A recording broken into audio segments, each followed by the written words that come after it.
նայում եմ էկրանին, նայում եմ մի կողմ, նայում եմ ձեզ։ Ինչ որ բան պետք է ասեմ։ Հետ եմ նստում, առաջ եմ նստում։ Ժողովուրդ, ստեղ ինչ է կատարում։ Մալիք ջան, շատ վատ բան է պատահել։ Խնդրում եմ դու շուտ վերադառնաս։ Հումորը կհանրայնացնեմ։ Ժողովուրդ, ստեղ ինչ է կատարում։ Նրանց կյանքը փրկեց սերը։ Շնորհակալություն։ Լավությունը դառել էր վատություն։ Ու մինչև հիմա իհարկե այդ գործը շարունակվում է, այդ մարդը պայքարում է իր ամուսնու համար։ Ահա, ամուսնուս մայրիկից պատմել եմ, մազերը պատմել եմ, ռադիկը պատմել եմ, հոգեանգիստը պատմել եմ, սարկավակը պատմել եմ։ Շնորհակալություն։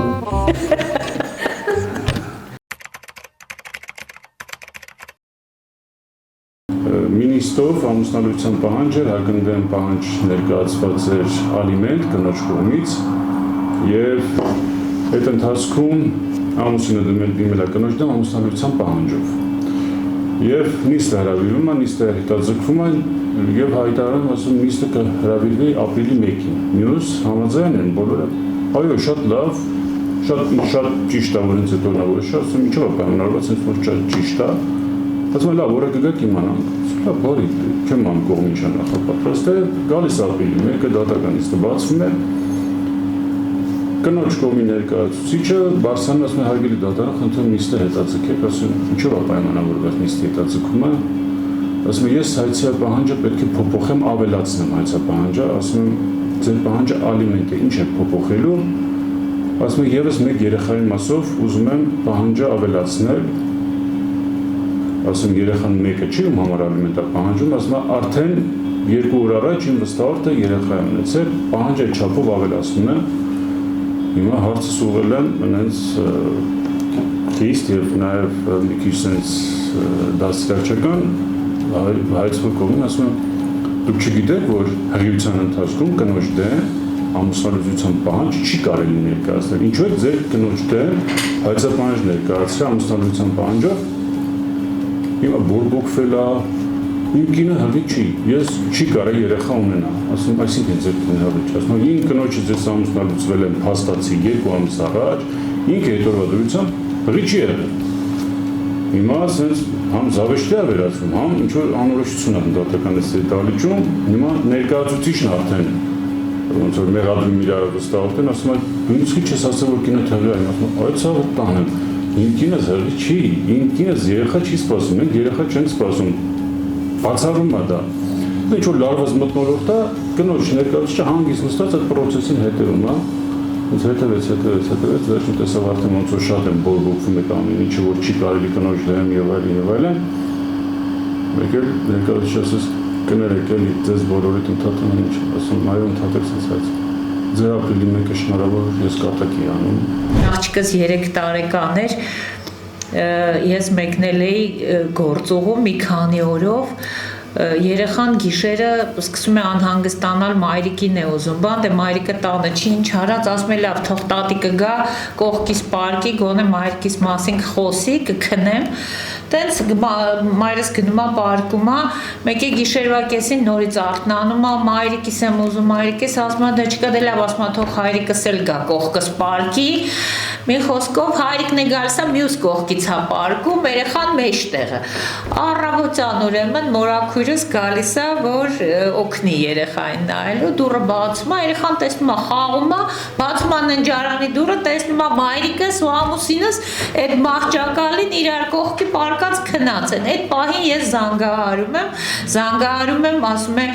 ասում եմ ոնց եք մորաքույր երեխան ոնց է ասենց բալիկ ջան շատ վատ բան է պատահել խնդրում եմ դու շուտ վերադառնաս Մի օր միջնեք դստերս Արփիի հետ գնացել էի ոչ աշխատանքային օրեր գնումներ կատարելու հիմա նա 6 տարեկան է երբ վերադարձանք աստիճաններով տուն բարձրանալիս ոտքս սայթաքեց որպեսզի չընկնեմ այսպես ձեռքով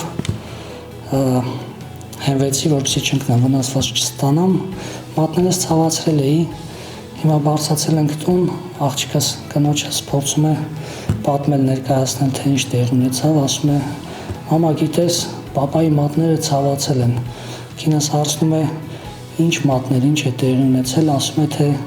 մտածելու մատներ են, որ այսպես հենվում է։ Մեր հարազատը մահացել է, մենք հավաքվել ենք, դե գիտեք, այնտեղ բան են պատրաստում, նկար, չէ, այսպես բան, հիմա նկարը ուղարկել ենք, կին է մահացողը, նկարը ուղարկել ենք, որ մեծացնեն այդ համապատասխան այդ արարողության համար, մեկ էլ զանգահարեց այդ մեր բարեկամը, որ տարել էր, բա ֆոտոյում ասում են, որ վերնաշապիկը, որով այդ նկարը ուղարկել եք, սպիտակ է եւ չի լավ ստացվի։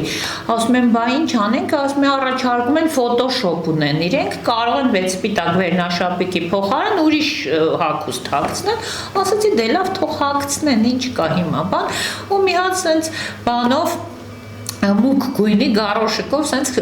վերնաշապիկ էին դարձրել այդ սպիտակը ու հիմա բերել են նկարը դրել են մեկ էլ այս հանգուցյալի ընկերուհին եկավ արդեն հոգի հանգիստն է եկավ մտավ նստեց մեկ էլ այս նկարին նայեց ասեց վայ սիրելի ընկերուհիս այս կոստյումը քեզ շատ էր սազում քանի անգամ ենք գնացել այս կոստյումով թատրոններ ու կինոներ Փորձեցի հասկանալ ինչն է պատճառը որ ամուսնալուծում է ես կինը ուզվեց բայց չեմ ուզում ասեմ ասի դե դատարանում եք խոսեք, ասել չստացած բռնություն ա կիրառում իմ նկատմամբ, դրա համար չեմ ուզի հետը ապրեմ, ու տենց բանով յանեմ դաստիարակ չկան պատտվեցի այդ պատասխանով ասել ոնց, բռնություն եք գործադրում ձեր կնոջ նկատմամբ, ասես չէ ընկեր դատավորի բռնություն, մենակ տապում եմ, թե դու կնոջ չես տապում։ ՎԿ-ի հարցաքննությունն իրականացնելու եւ տևական ժամանակ այսպես ասած նրան հարցադրումներ հնչեցնելու, կողմերի հարցին պատասխանելուց հետո ՎԿ-ն հետաքրքիր, այսպես ասած, դեպքի վերաբերյալ մանրամասները նշելով եւ արդեն իսկ անցնելով կարևոր դեպքի հանգամանքներին նշեց, որ չի հիշում, քանի որ այդ օրը եղել է գինովցած։ Դրանից հետո ՎԿ-ին կրկին հարց ուղեցինք, իսկ այսօրվա իրադարձությունները նիստերի դահլիճում ինքը հիշում է թե ոչ, պատասխանեց, որ այսօր եւս գինովցած է եւ մենք ստիպված էինք այս 2 ժամ եւ ավելի հարցաքննությունը կրկնել, քանի որ ՎԿ-ն դատարան էր եկել գինովցած եւ առերևույթ չէր երևում, որ գինովցած էր, ուղղակի արդեն իսկ հարց ու պատասխանից հետո վերջինիս տված պատասխանի հիման վրա մենք կրկին ստիպված էինք նրան հարցաքննել, քանի որ հայտնել էր, որ գինովցած է։ Հաղման արարողությունն է, էլի տնից բնականաբար այս հոգեվորականներին բերել են այդ հոգի հանգստի արարողությունն են անում մեկ էլ այս սարկաֆագը այսպես երգում է բան շրջում է բան մեկ էլ մոտեցավ ինձ այսպես կամած ասում է ներողություն դուք տիկին Դանելյանն եք չէ վայ ասում եմ աստված է սովեր որտեղից ես մարդից ճանաչեց հիմա սկսեցի անհանգստանալ ասում եմ տեսնես ինչ առիթով եմ ես մարդուն ճանաչել լավություն եմ արել լավություն չեմ արել ոնց կկատարի իր կարգը բան մի խոսքով անցավ այդ թաղման արարողությունը ես հանգիստ այսպես մոտեցա, ասում եմ, կներեք, էլի ես չեմ հիշում, որտեղից ենք մենք ծանոթացել, ասում եմ, բա չեք հիշում, դուք ինձ ամուսնալուծեցիք, ես այն անբարոյական Վարդուշի ամուսինն եմ։ Դատական նիստի ընթացքում հայտարարումա բացված տեսնում եմ նա տարեց մարդ անստած դահլիճում, մոտ 90 տարեկան, թե 70 անց։ Հարց եմ ուղղում, ասում եմ, հայրիկ ջան, դուք կարող ուրիշ նիստով եք, այս նիստը ամուսնալուծության պահանջ է, ու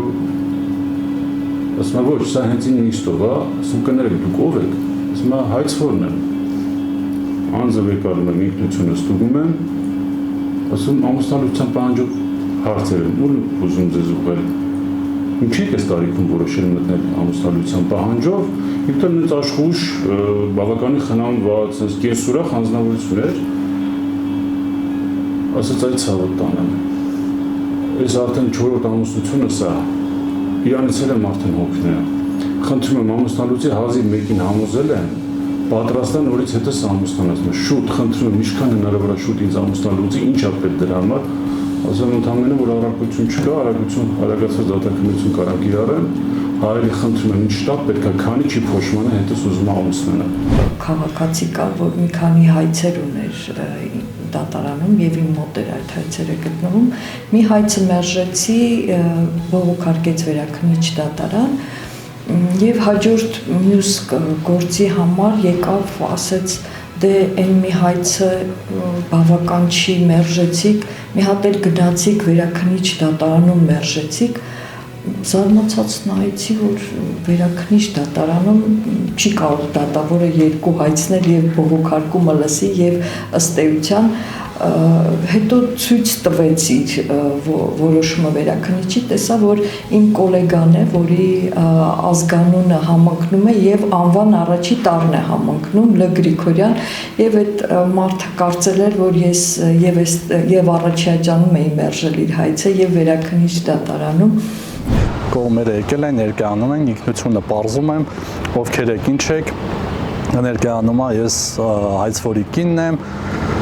բայց հավասարությունը պահպանելու նպատակով ուզում եի հասկանալ մյուս կողմը փաստաբան է, դուք կարող եք ձեր շահերը անձամբ ներկայացնել, թե ձեզ փաստաբանը անհրաժեշտ, ասեց, չէ, ես 100 տարի փորձեցի գլուխը գովալ յանեմ, ես պրոբլեմ չունեմ, մինչև վճռաբեկ բողոքներ եմ տարել, ասի այդ ոնց, ասեց ես գործերով մինչև ես գործերը այնքան գործեր եմ ունեցել, ու արդեն 30 տարի է դատարանում եմ, ասի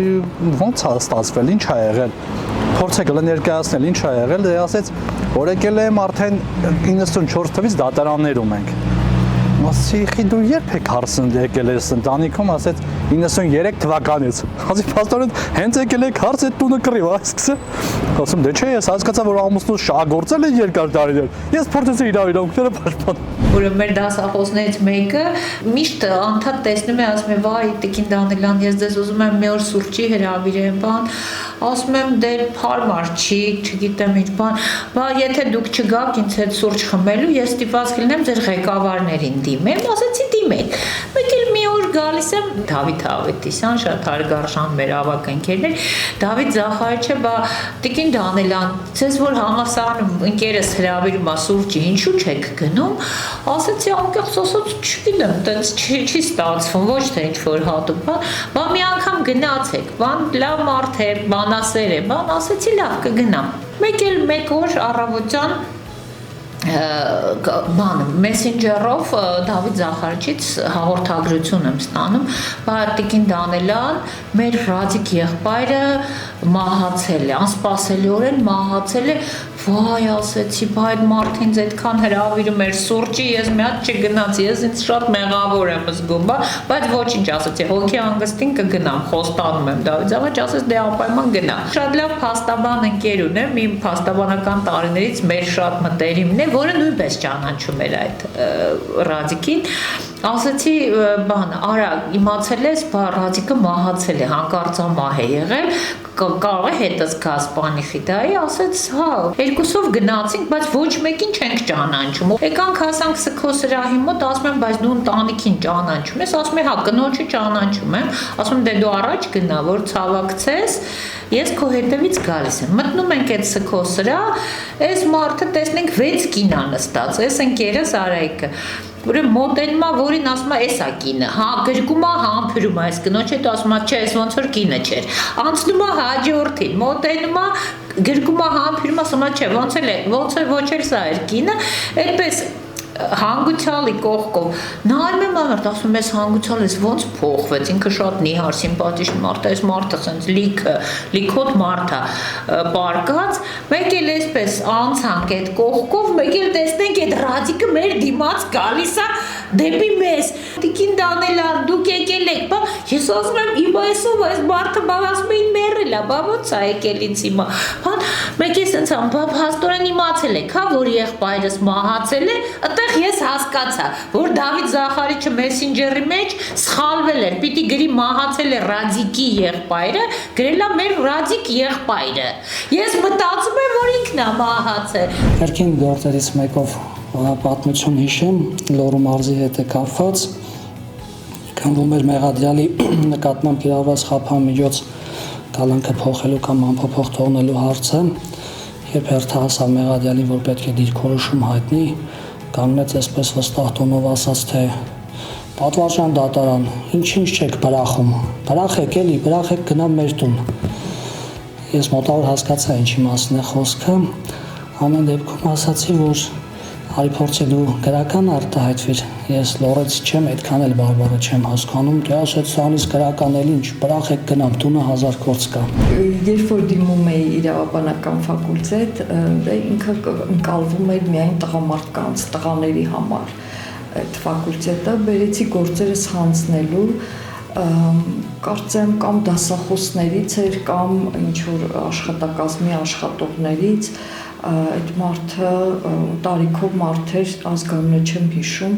ասենց նայեց ինձ, ասեց քանի կիլոգրամ ես, ասեցի 45 կիլոգրամով մարդը ոնց կարա սովորի իրավաբանական ֆակուլտետում։ Մի պրակտիկա կա, հիմա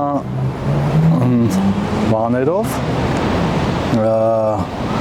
պրոցես ունենք, երբ որ քաղաքացին կողմը ներկա է գտնվում, դատական հաջորդ նիստը որ հայտարարում եք, պետք է վсё, ինքը իմացա որ ծանուցված է։ Բայց ինձ Սիսյանը որ աշխատում էի, մի տարիքով շատ հետաքրքիր երկարամյա ծառայող, որը որ իր հին ձևով դրվել էր դրվածքը եւ ինքն էր թելադրում, թե ոնց պետք է նիստի դահլիճում կառավարվի, կողմերը ոնց իրանց պահեն ու այդ դրա շրջանակներում էր, երբ որ մտնում էի դատական նիստեր, անձը ոտքի է կանգնում, երբ որ դատարանում է խոսում, բայց եկե կռացած է խոսում։ Ասում ենք, ուղիղ կանգնեք, ինչու եք կռացել, խնդիր ունեք մեջքի, ասում է, դե չէ, տիկին սեդան ձեր քարտուղարը, ասելա որ պետք է միկրոֆոնին մոտիկ խոսեք, որ ձայնը գրվի հակառակ բանական, ես չեմ կարող։ Հիմա դահլիճում մենք եք, հոզակցություն դուք ուղիղ կանգնեք, հետո փաստաբանները դժգոհ ասում են պրակտիկա է, ոչ մի դատարանում դες բան չկա, որ դատական նիստից հետո մի հատ էլ մենք գրավոր պետք է ստորագրենք, որ հաստատ ծանուցվել են։ Ասում եմ, այդ ոնց։ Ասում եմ, դե չէ, մտածում ենք դուք եք թելա։ Ասում եմ, չէ, դա տիկին սեդան է, ոնց վերաշում ենք դա որոշում։ Եթե ասել է, պետք է ստորագրենք, պետք է ուրեմն ստորագրենք։ Կարգ ենք դրտում։ Սյունիքում էի աշխատում, շատ հաճախ է լինում, որ կազմից խնդրում էին կլինի մենք ձեզ հետ գանք Երևան կամ հակառակ Երևանից գնանք Սյունիք։ Եկավ հերթական օրերից մեկը, նիստերից քարտուղարը խնդրեց, որ ինձ իր հետ գնանք Սյունիք։ Եվ ճանապարհին շարժվում ենք դեպի Սյունիք, ու նստածա հետնամասում մեքենային ուներ նստատեղերի տաքացման հնարավորություն։ Բայց ինքը դրան այդ հատվածում էր, որտեղ ինքը պատահաբար եթե չմիացներ, թևը կպնելուց միգուցե միանար։ Այդ ընթացքում արդեն հասնում ենք երկար ժամանակ, ճանապարհը 3 ժամից ավել էր։ Արդեն անցել ենք մի 2 ժամ, այդ կինը սկսում է անհանգիստ շարժումներ անել, ասում ինչ է կատարվում։ Ասում եմ դուք վատ եք զգում, չէ, նորմալ է, արդեն Սյունիքի հետ Սիսյանի սարը բարձրանալուց սկսեց պատուհանը բացել։ Նոյեմբեր ամիս այդ սրտոտ ժամանակները ոնց մրսում ենք։ Հիմա սկվազիտ այդ իրավիճակը ասում եմ տիկս եք դա վատ եք զգում, ես կանգնում եք ասում եմ չէ, շարունակեք, նորմալ է, բայց էլի դες տեղի չի կարող նստի։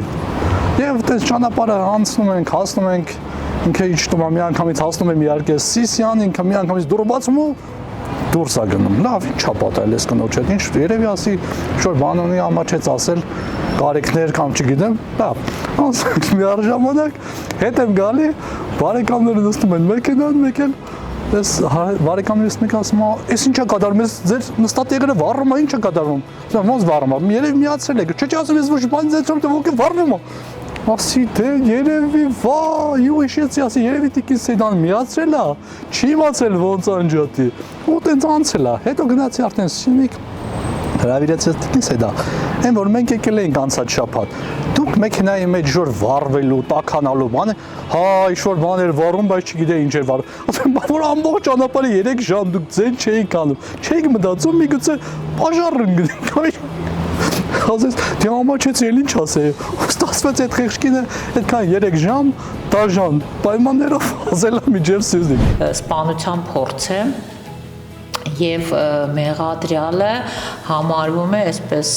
քրեական աշխարհի հեղինակություն, ինչ որ ինքը փորձում է երիտասարդ է, փորձում է հեղինակություն ստեղծել նաեւ հանրության մոտ։ Հիմա առաջին դատական նիստն է, մտանք դատական նիստերի դալիճ, թեև զգուշացրել էին արդեն, որ ինքը բավականին բարդ մարդ է, բացի դրանից փորձում է իրեն ներկայացնել համապատասխան կերպով, դուք ձեր սրտին մոտիկ մի ընդունեք, ձեր հետ չի կապված դա։ Մի խոսքով մտնում ենք դատական նիստերի դահլիճ եւ նիստերի քարտուղարը հայտարարում է ասում է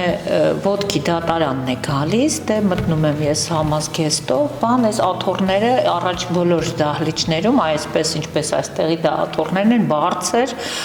աթոռներ էին, մտնում եմ դահլիճ, պետք է տեղս զբաղեցնեմ, այսպես կանգնել եմ, չի կանգնում, սա, ասում է ես չեմ կանգնի, ասում եմ հասկանում եք ամբաստանյալ, դա օրենքի պահանջն է, պետք է ոտքի կանգնեք, ասում է ես չեմ կանգնի, ասացի դե չես կանգնի, ուրեմն նիստը չի շարունակվի, ու այսպես հետ փորձեցի, դե ես էլ փոքր չեմ, այսպես փորձեցի աթոռը հետ հրեմ, որ հետ գնամ, այս հրելուց այս ծանր աթոռը ինքը շրջվեց, աթոռը ու շատ ուժեղ շրխկոցով ընկավ, այս ամբաստանյալը մտածեց իր վրա մահափորձ է կատարվում, անմիջապես պարկեց հատակին այդ բանի մեջ, ասում եմ, բա ասում է ես չեմ կանգնի, փաստորեն դու պատրաստ ես դահլիճում նույնիսկ պարկես, ոչ միայն չես կանգնի, դրանից հետո խելոք նիստը շարունակեց։ Լոռու մարզի ընդհանուր իրավասության դատարանում աշխատելու տարիներին քննվող գործերից մեկով մեղադիալը տղամարդ էր, երբ սկսեցի նրան հարցեր ուղղել, թե բարձ է արդյոք իրեն ներկայացված մեղադրանքի էությունը, բովանդակությունը, արդյոք ընդունում է մեղադրանքը կամ զղջում է կատարած արարքի համար, թե ոչ, բոլոր հարցերին դրական պատասխանեց, սակայն ես նկատեցի մի բան, որ յուրաքանչյուր հարցի պատասխանելուց առաջ, այսպես մի փոքր թեքվում է դեպի դահլիճը, նայում այնտեղ նստած կանանցից մեկին, այսպես անթարթ հայացքով, կարծես թե սպասում է, թե ինչ պետք է դահլիճից իրեն հուշեն, պարզվեց, որ մեղադիալի կինն է եւ փաստորեն առանց կնոջ կարծիքը լսելու որևէ հարցի